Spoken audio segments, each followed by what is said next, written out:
Bienvenue au Queen des Queens, un bar pas tout à fait comme les autres. Dans cet épisode, nous allons parler d'un animé qui se prénomme Desparade, un animé qui prend avec une certaine direction le principe de la mort. C'est parti.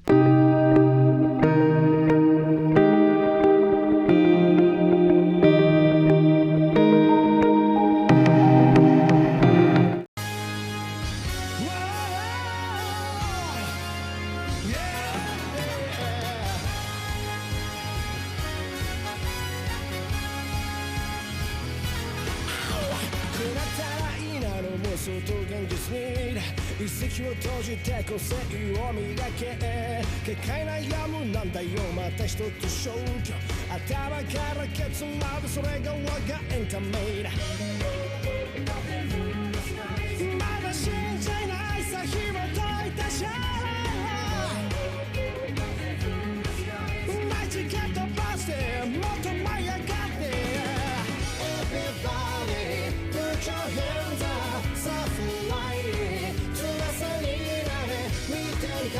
夢中になれる君今だ成長期新世界 Everybody put your hands up さあ世界にそばやかちできっとエルさんなりたい自分に探す両方は大舞台で忘れてた記憶の中でもう一度胸の高鳴りを聞け Desparade est un animé de genre horreur psychologique très sombre. Il met en scène plusieurs personnages tenant un bar qui s'appelle le Queen des Queens. Ces personnages sont les Queens, qui est le barman, Kurokami son assistante, Jinty un autre barman et Nona leur boss. Excusez-moi, mon chat qui fait des conneries.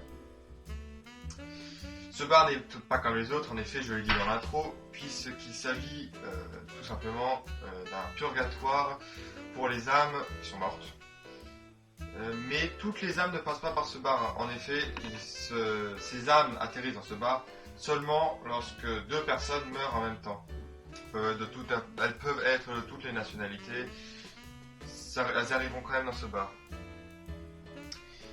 Donc le rôle des barman présents et de l'assistante est de juger les vivants, les morts, pour savoir s'ils doivent être réincarnés ou s'ils doivent être envoyés aux abysses, au néant. Oui, puisque dans cet animé, la notion d'enfer et paradis n'existe pas. Soit une âme qui est jugée bonne est réincarnée, soit elle est envoyée dans le néant, c'est-à-dire un gouffre sans fond, où les âmes souffrent pour l'éternité de solitude, de tristesse et de tous leurs défauts.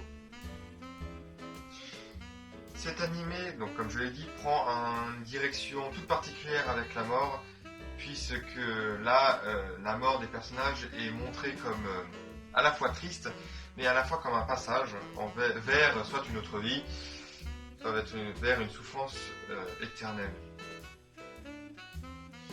Cet animé joue aussi avec la notion d'émotion, de sentiment, de jugement, parce qu'en effet, je ne vais pas spoiler, mais Deku a beaucoup de mal avec les sentiments humains, et c'est pour ça qu'il a pris l'assistante Kurokami pour l'aider dans cette tâche, et cet animé va beaucoup prendre la question de peut-on juger un être humain sans sentiment, sans prendre part, peut-on le juger partiellement avec justesse. Personnellement, j'ai beaucoup aimé cet animé. J'ai beaucoup aimé l'évolution entre les relations entre les personnages.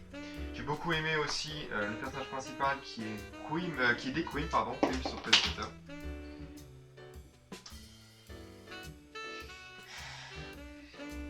Excusez-moi, encore mon chat. Enfin bref. J'ai beaucoup aimé aussi le chemin que prend l'animé envers la mort, envers la tristesse et les sentiments humains, puisqu'elle les montre comme un passage et non comme une fatalité en soi. Un épisode qui m'a beaucoup touché d'ailleurs, c'est l'épisode 4 ou 5 où il joue à une borne d'arcade. Si vous regardez l'animé, vous comprendrez. Je n'ai pas précisé, mais dans cet épisode, il n'y aura pas de spoil, ou le moins possible, en tout cas. J'ai beaucoup aimé aussi comment Deku va découvrir les sentiments, va découvrir comment juger une personne avec des sentiments, puisqu'au début de l'anime il paraît totalement impartial. Plus on avance, plus ces sentiments vont se développer. La fin est magnifique, toute beauté comme dirait l'autre. Elle montre comment... Enfin cet animé a une fin surprenante on va dire. Et une très belle fin. En tout cas c'est un animé que je vous conseille tout particulièrement. Et maintenant je vais vous laisser la place. Enfin je vais laisser la place pardon à mon frère pour qu'il vous donne son avis. Ça pue la merde ici, t'as chié les ton Bonjour. Oui, donc je vais donner mon avis, hein, parce que c'est ce qu'on me demande. Alors, oui, donc j'ai beaucoup aimé aussi, comme a dit mon frère, l'évolution des personnages, leurs relations, le fait que l'autre guignol, il découvre les sentiments, tout ça, c'était très bien. L'humour ici, il en a pas parlé, mais l'humour de la série est vraiment cool, et puis il fait jonction avec le côté un peu morbide du truc. Et qu'est-ce qu'il y a encore oui, aussi le décalage avec le générique, n'est-ce pas, comme vous avez pu le voir. Ils ont choisi d'utiliser un générique très jazzy, très dansant en fait, pour un truc qui est normalement plus sa gueule qu'autre chose, et franchement j'ai trouvé ça cool. Et voilà. Le générique d'ailleurs c'est Fires the Radio.